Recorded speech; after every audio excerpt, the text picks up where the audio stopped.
Welcome to the 813 Yes, sir. Exchange. Yes, sir. We got Calvin with Comfortable Closing. So Calvin, tell us about what you do, how you got into it, and why you got into it. Yeah. So, first of all, thank you for having me on the podcast. Truly appreciate it. I appreciate the opportunity to share my story and give some insights. So, my name is Calvin. I'm the owner of Comfortable Closings. We're a nationwide mobile notary service. And what we do is partner typically with title companies and other real estate professionals to help them schedule what they call is a mail-away closing. And a mail-away closing is essentially when the customer can't make it to the title company. Mm-hmm. So typically, if you buy a home, you would go to the title company just like this. You'd sit down at a table, sign all the paperwork, but there's a lot of reasons in life why people can't make it to the title company, whether it's work, kids, sick, on vacation, they just don't live here, maybe they're out of the country, so many reasons. So in the instances where they can't make it to the title company, they get in contact with us and we send a notary out to close that deal, and we do that in all 50 states. Mm-hmm. I've been doing this business since 2019. So 6 years now, and how I got into it, so I was a football dude, grew up a football guy, my entire life. I was born in Palm Beach, Florida, touched football at the age of 7 years old and fell in love with it. And football ended up leading me to Florida A&M University, where I was playing ball there as well. And I get there, and I got this dream to go to the NFL. That was my dream, make it to the NFL. Yeah. So play football there for 4 years. I become the team captain. I go from 180 pounds to 250 pounds. So I've put in the work, and I'm literally about to make it to the NFL. So the first game of the season, we're playing a team from Texas, and they fly out, and the LA Rams are in the building to see me play and everything. Yeah. So we come out the gates, killing them, blowing them out, and then in the fourth quarter, our coaches take all the starters out. So I come out the game, and then they do a couple series, and my position coach is like, "Yo, Darville, you want to go back in the game?" And I go back. I'm like, being a competitor, you're like, "Hell yeah, I'm gonna go back in the game, coach." So I go back in and line up, and I end up ripping my Achilles in half. So I come off the ball and try to get around the person who's blocking me. My Achilles pops, and so that ended that football dream for me. But I ended up graduating, and I started wholesaling real estate.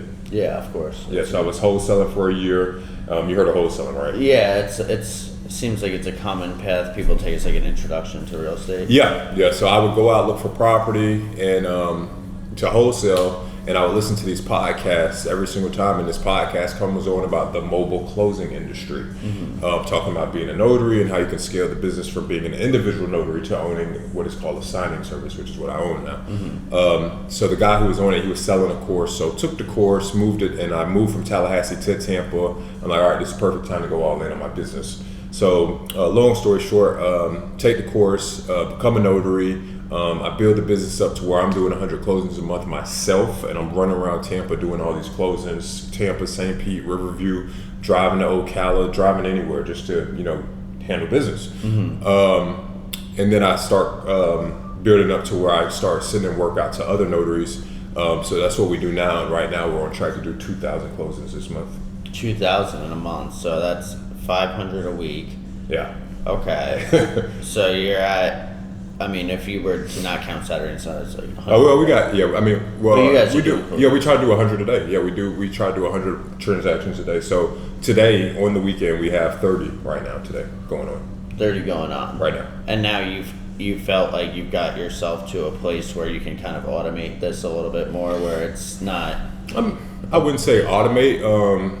It's just it's a business, So I have staff. So right now I have a lady who's working, so she's managing those closings. So there's a lot of questions, document exchanges. You get to a closing, the customer's like, "Oh, why is my interest rate this, or why is my monthly payment this?" And that holds the closing up, and those questions have to be answered. Yeah. Or else the deal won't close. Yeah. So it's more so just putting the staff in place to manage those issues and those questions. So then, for you guys, are you guys billing the lender? How do you guys get paid as a company? So our check comes from the title company, but typically we're paid by the consumer, so the buyer or the seller. So they usually build that fee into their closing costs. Yeah. So they would so if it's like a seller, they'd probably take it out of their proceeds, and then the title company would cut us a check. If it's a buyer, then they would add it to their closing costs. So when they wire their money, it would be a part of that. And then once it closes, they'll cut the check to us and send it to us. Yeah, so like for a lot of people out there watching this stuff, like a lot of our viewers, they're people that, might be watching this and be interested in different industries. So it's like, for you, like, how'd you go from like ground zero to like building a big enough list of being sent business in the notary industry? Was it like, were you just like on Instagram messaging like a bunch of like title companies? Yeah. Like, how did that go about? Yeah, I believe in a term called omnipresent. So I try to be everywhere. Yeah. So I am on social media, but I'm on all the social medias: LinkedIn, TikTok, Instagram, Facebook, cold calling, emailing, knocking on doors. So essentially walking into title companies cold.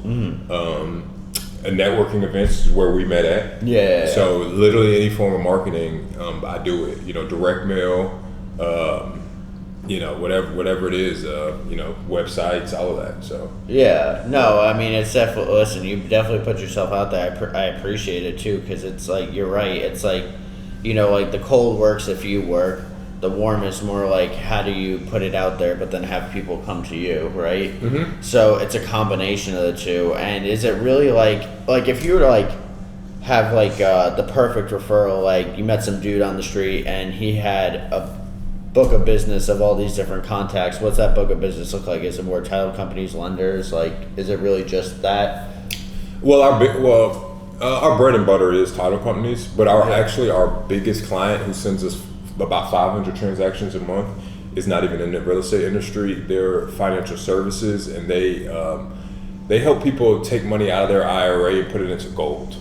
Yeah. So they want the notary out there to go out there and get the document filled out, and then they send it back to the gold company.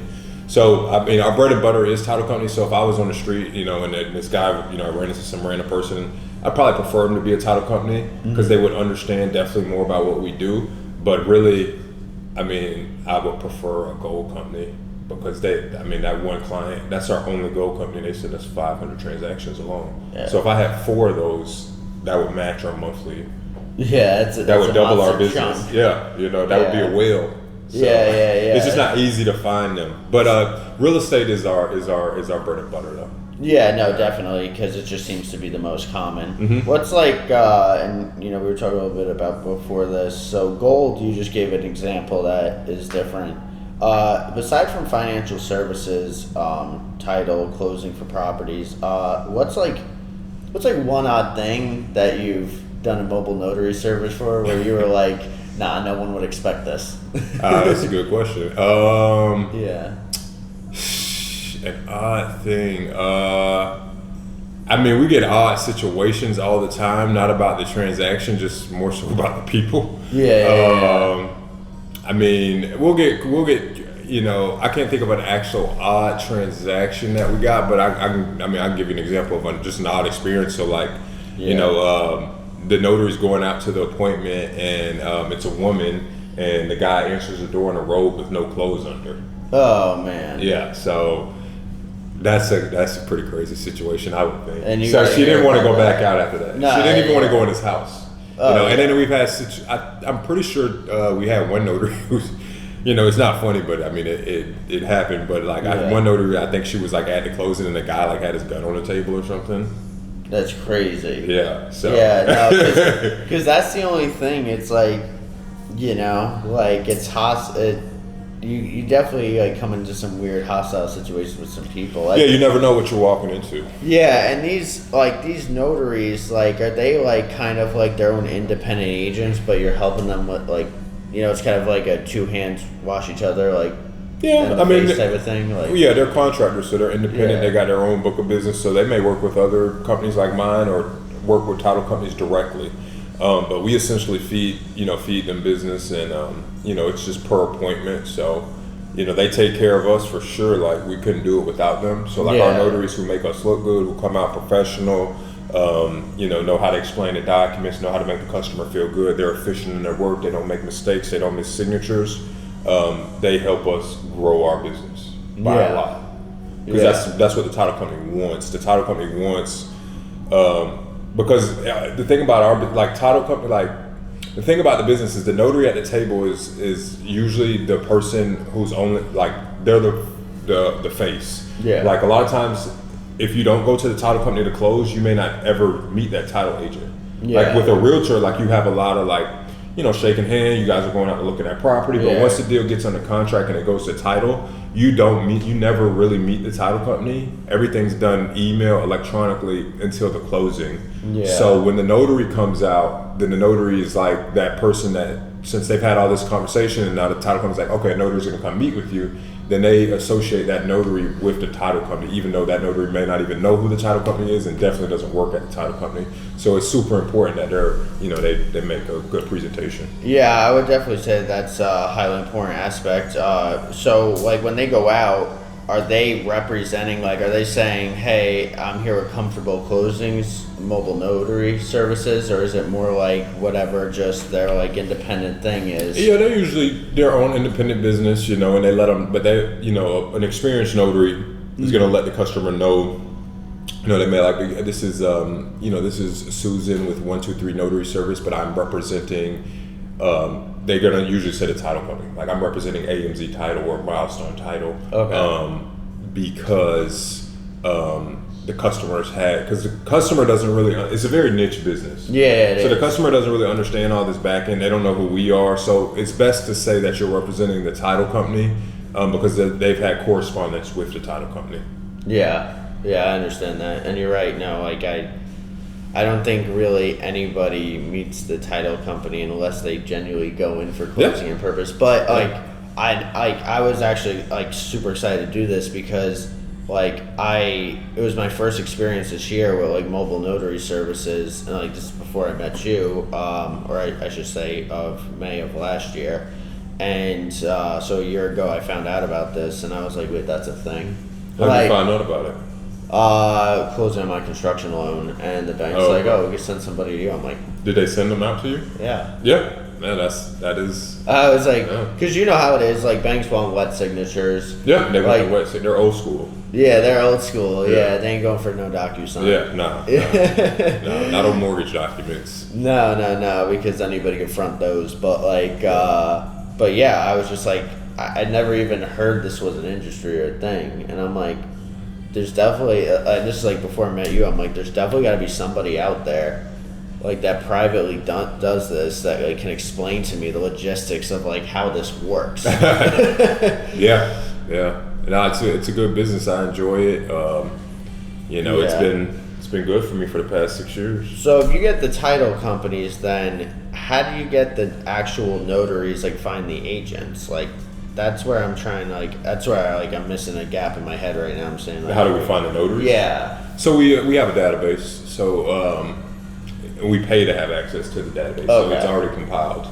Yeah. And we just have to manage it and kind of sort through the good from the bad. Okay. Because the database has over 50,000 notaries. So, you could get access to the database, but the hard thing, I'd probably say out of the 50,000, 2% of them are actually good. Oh yeah. Out of the 50,000 notaries, 2% of them are actually professional, on their game. They're going to be on time to the appointment.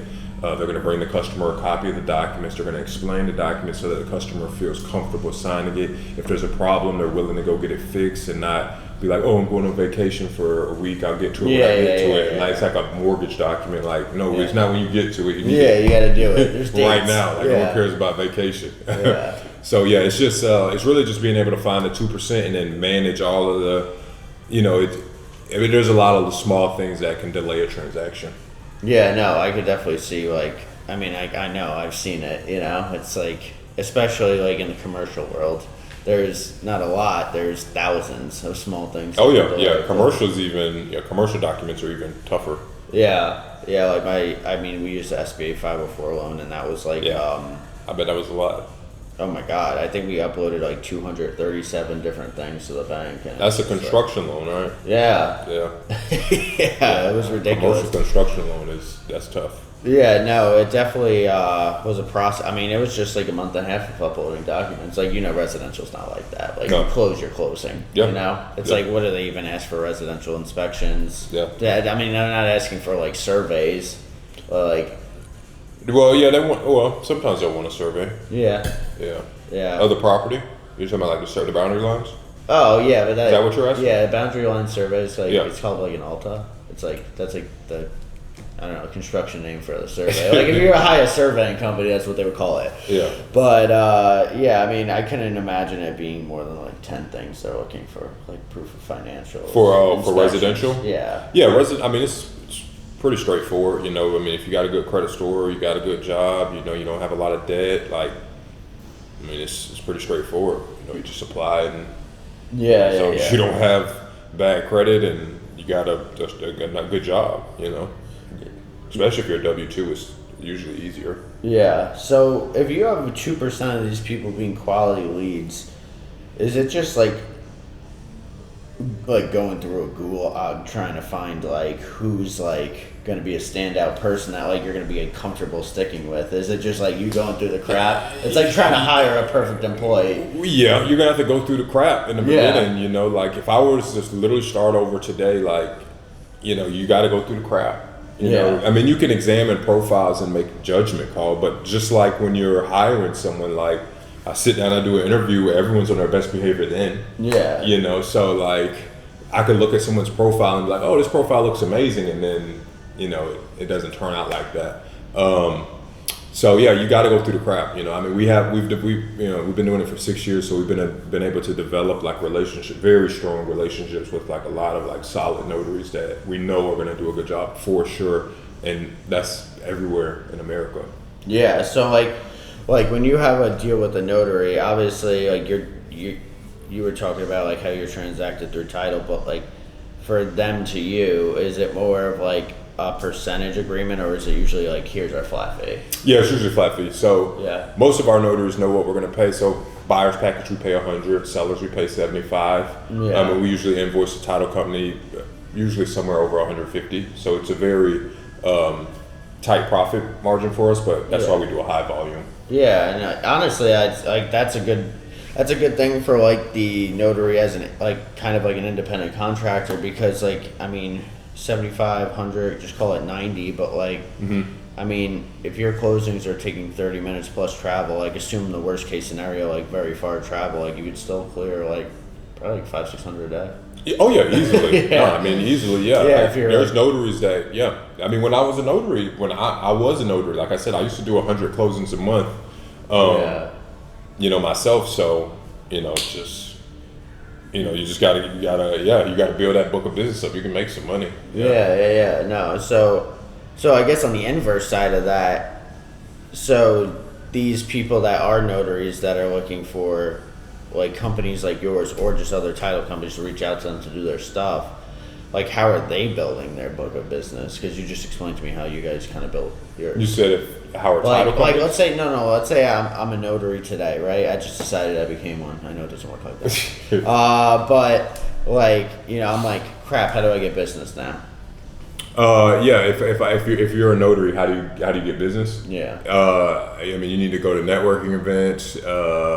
If you want to work in the real estate industry, I would just start walking into title companies. I would just start walking into them, introducing myself, giving them the business card, and then you follow up from there. Sending them emails, letting them know you're available weekly. And then you can reach out to companies like mine. Yeah. Let us know what you do and how you're going to be a benefit to us and an asset to us. But I would definitely do networking events.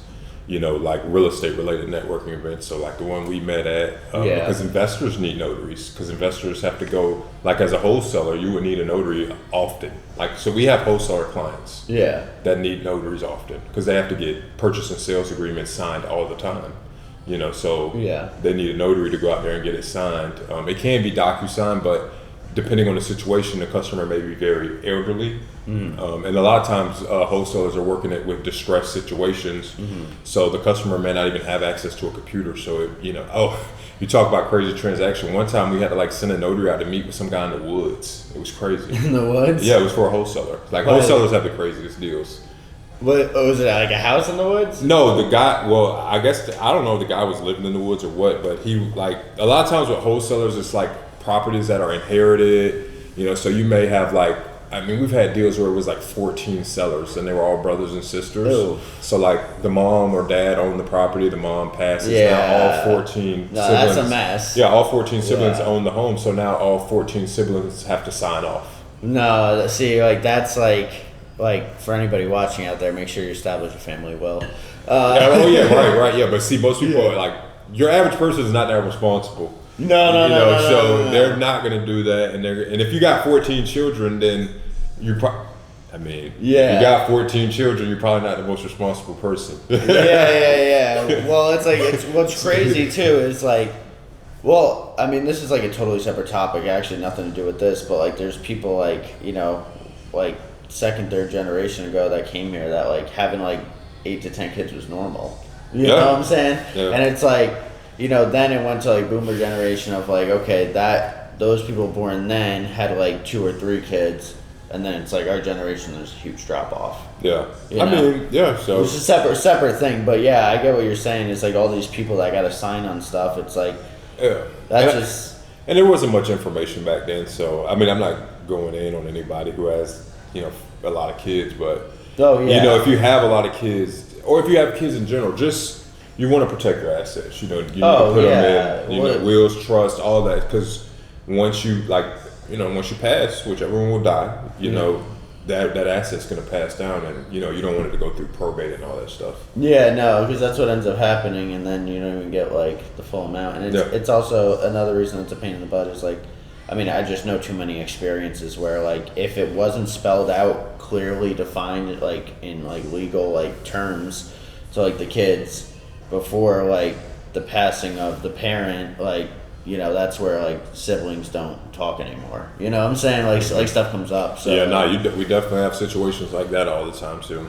Yeah, where like I'm sure you guys have a notary go to someone's house and they got signed. They got to get like other family members to sign, and they're like, they're arguing, yelling. Yeah, they're very frantic about it. Even situations with divorces, those are always very. Oh yeah, I was gonna say you guys had to do like divorce paperwork, right? Like at least once. No, I've never done divorce pay. We always do, like, we deal with divorce situations monthly, but it's usually just like, they're selling their house because they're getting a divorce. Yeah. They're splitting up, so now they're selling their assets and. Yeah. Or they're just deeding, deeding one person off of the property. Yeah. So, we deal with that often. Yeah, no, that's a pretty interesting scenario. So, when you when you built this up, so like when you originally told me the numbers and then I was like trying to figure it out, how much what percentage of like your business would you say is actually like here, like Hillsborough County, Tampa versus like just nationwide? Is it like 20%, 80%, Is it... like when clients, I'd say clients probably 65% of our clients are here. Oh, that's a lot. Yeah. That's more than I was thinking. Yeah, I'd probably say 65% of our clients, not the closings, but our clients are here. Gotcha. Yeah, and then the rest of them are scattered around Florida and just everywhere.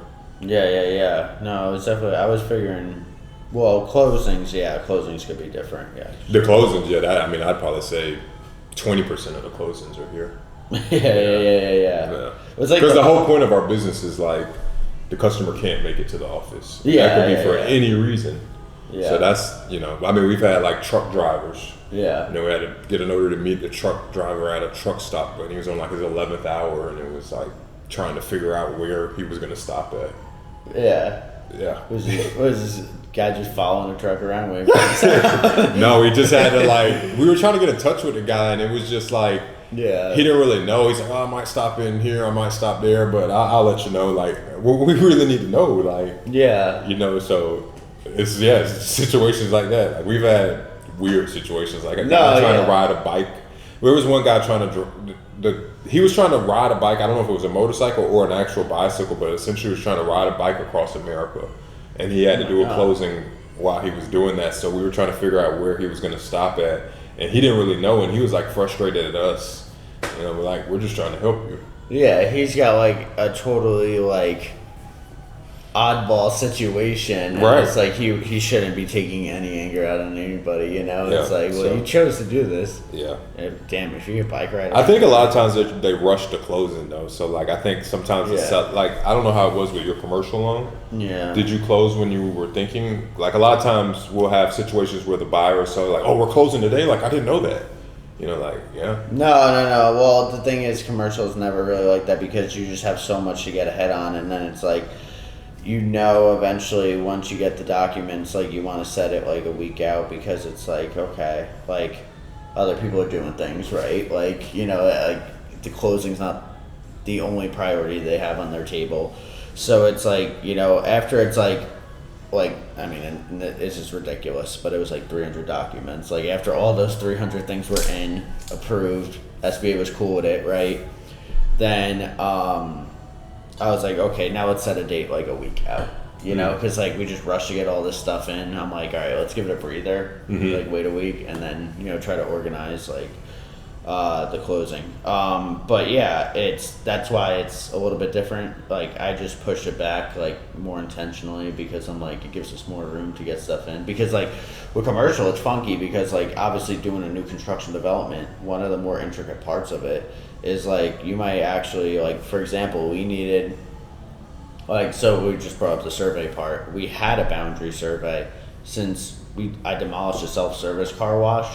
That boundary survey that I had didn't work. So like one reason we got pushed back on our closing is we legitimately had to have another surveyor go out there and do a fresh survey. Yeah. And then obviously like they have to endorse it to the title company and so on and such forth, the bank and the lender. Yeah.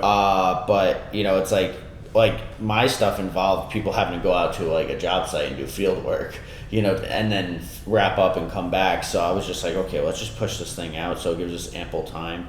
So like if I know like I need like a week, like that's fine because, if I was planning that out 5-6 weeks out, well, it's like I just know I have a month to get all my work done. Yeah. And internally in my head, that means I have 2 weeks to make it happen. Yeah. Do you know what survey company you used?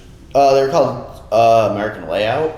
Okay. Yeah, there's a lot of surveying companies. Yeah, one of my friends, she owns one. Shout out to Milan. Yeah, no, maybe we'll get her on the show. Yeah, dude, she's great. 100%. No, I would be down because I've been saying like we've had everybody on like the residential, commercial real estate aspect except for a surveyor. I could definitely hook that up for you. So if you want to do it, let me know. Yeah, no, I'm definitely. sure she'd be down. She just have to get over her camera shyness. Yeah. Movie.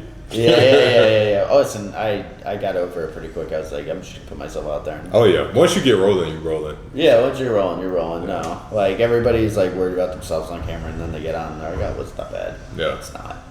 So anyway, what's like the next set of plans for you guys who are comfortable closing? Like, what's one aspect of your business where it's like, dude, this is bothering me, but like we just can't solve this all right now. Like that you like want to keep improving on? Well, we want to hire more, so yeah, I would like to have 20 employees by the end of the year. So currently I have 9. Okay. So the goal is to have 20 by the end of the year, and have like a training platform for them to onboard on and all of that good stuff. So that's definitely one thing. Yeah, well, I mean, I think the good news of that is like. So like our inflation came in lower than expected, so I think they're going to cut rates soon. So like that'll speed up the process of. Oh well, yeah, I hope they cut rates. Yeah, they got. Well, dude, like if inflation went down like this, like that's like the Fed said the reason they kept rates up for so long was because the inflation wasn't coming down the last 2-3 years. Now that's down. It's like they got to cut it, because it's like people gotta like.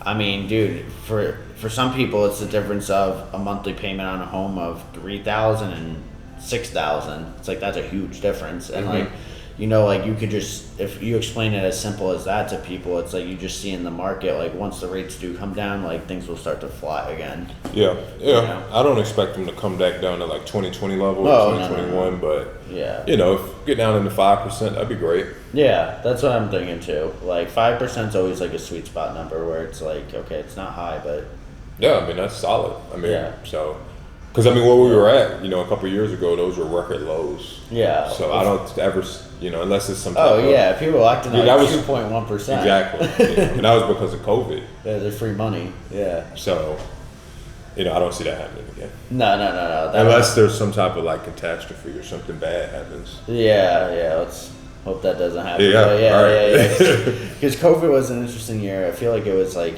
it always feels like it was 6 months ago, and it's like, wait, that's 5 years ago. Yeah. It's crazy how time flies. I mean, that was after year one in business for you.